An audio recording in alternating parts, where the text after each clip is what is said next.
राष्ट्रीय शर्करा संस्थान कानपुर एवं केंद्रीय प्रदूषण नियंत्रण बोर्ड के संयुक्त तत्वाधान में राष्ट्रीय शर्करा संस्थान में चीनी मिलों और आसवन इकाइयों में प्रदूषण नियंत्रण के लिए मौजूद उपयोगी और उपलब्ध सर्वोत्तर तकनीकें विषय पर आयोजित 3 दिवसीय प्रशिक्षण कार्यक्रम का शुभारंभ हुआ। कार्यक्रम के मुख्य अतिथि एवं संस्थान के पूर्व निदेशक SK मित्रा ने दीप प्रज्वलन और मां शारदा को माल्यार्पण किया। कार्यक्रम की समन्वयक एवं जैव रसायन विभाग प्रमुख प्रोफेसर डॉक्टर सीमा परोहा आचार्य जैव रसायन ने प्रशिक्षण हेतु देश के विभिन्न प्रांतों से आए वरिष्ठ वैज्ञानिकों, सुप्रसिद्ध पर्यावरणवेताओं एवं व्याख्यानदाताओं का स्वागत करते हुए प्रशिक्षण कार्यक्रम के मूल विषय वस्तु थीम पर विचार से चर्चा की।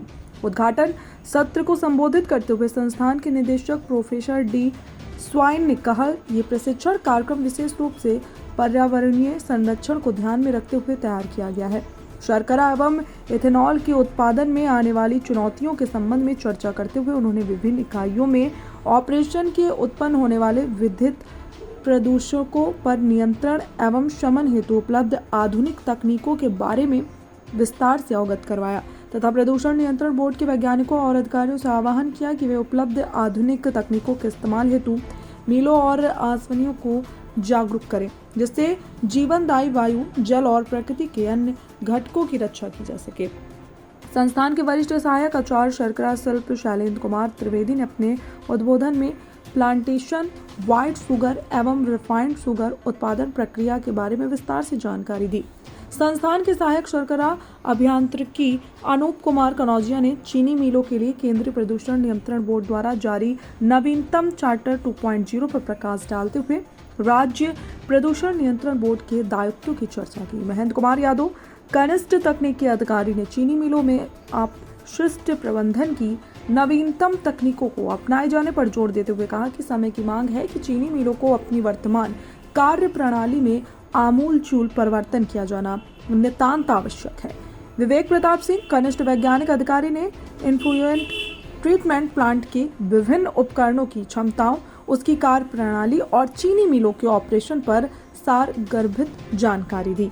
प्रशिक्षण कार्यक्रम में भाग लेने के लिए देश के विभिन्न प्रांतों से आए वरिष्ठ वैज्ञानिकों, सुप्रसिद्ध पर्यावरणवेत्ताओं एवं कार्यक्रम को सफल बनाने में अहम भूमिका निभाने वाले संस्थान के विषय में विशेष विशेषज्ञ व्याख्यानदाताओं एवं कार्यक्रम से जुड़े हर सदस्य को डॉक्टर अनंत लक्ष्मी रंगनाथन, सहायक आचार्य जैव रसायन, ने सभी को धन्यवाद दिया। संवाददाता पंकज अवस्थी की खास report. National sugar institute Kanpur 3 तरह का इंडस्ट्री के लिए काम करती है। शुगर इंडस्ट्री, अल्कोहल इंडस्ट्री और कोजेनेशन इंडस्ट्री। तीनों इंडस्ट्री में वाटर पॉल्यूशन और एयर पॉल्यूशन दोनों एक साइड इफ़ेक्ट है और उस पॉल्यूशन को पूरी तरह से टैकल करते हैं और उसके सिलसिले में डिफरेंट स्टेट्स का इंडिया और CPCB का जो ऑफिसर्स है आए हुए हैं और उनका 3 दिन का ट्रेनिंग प्रोग्राम है।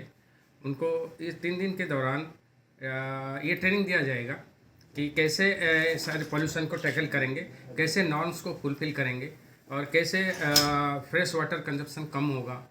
प्रोसेसेस ETP का प्रोसेस क्या है, इस ETP में इक्विपमेंट्स क्या लगना है, कम से कम इक्विपमेंट, बेस्ट टेक्नोलॉजी और बेस्ट प्रोसेस फॉलो कैसे किया जाएगा, इसके बारे में उनको ट्रेनिंग दिया जाएगा।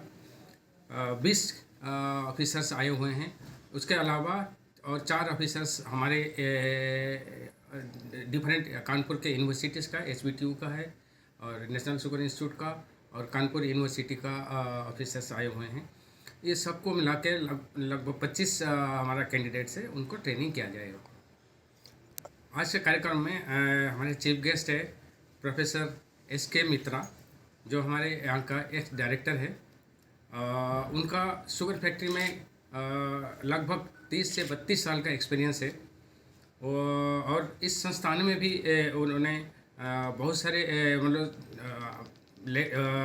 जूनियर टेक्निकल ऑफिसर से लेके और असिस्टेंट प्रोफेसर और डायरेक्टर के रूप में काम किए हुए हैं। उनका जो लंबा एक्सपीरियंस है, उस एक्सपीरियंस से उन्होंने आज काफ़ी कुछ हमारे ट्रेनिंग्स को बताया है कि कैसे पोल्यूशन कंट्रोल करना है और कैसे फ्रेश वाटर कंजप्शन को कैसे कम करना है। और उसके साथ साथ फ्रेश वाटर तो है ही, उसके साथ साथ हमारा जो एफ्लुएंट है उसका जनरेशन कैसे कम होगा, क्योंकि जितना हम कम जनरेशन करेंगे उतना ट्रीटमेंट भी हमें कम करना पड़ेगा। सिमिलरली जितना फ्रेश वाटर हम कम लेंगे उतना हमारा जनरेशन कम हो जाएगा ऑटोमेटिक। और उन्होंने ये भी बताया है कि कैसे जो हमारे जो रॉ मटेरियल है शुगर कैन, उस शुगर कैन में जो 70% वाटर है उसको कैसे हम रीयूज़ कर सकें। सर और हमारे एक और आज का प्रोग्राम है, वो 12 बजे स्टार्ट होगा प्रोग्राम। बिहार राज्य के लगभग 40 किसान आए हुए हैं, उनको एक हफ्ता का ट्रेनिंग किया जाएगा।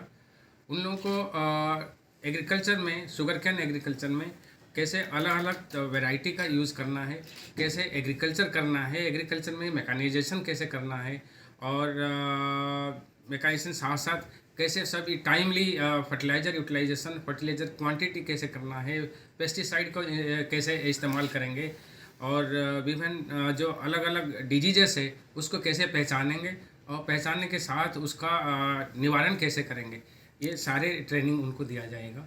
ये एक हफ्ता की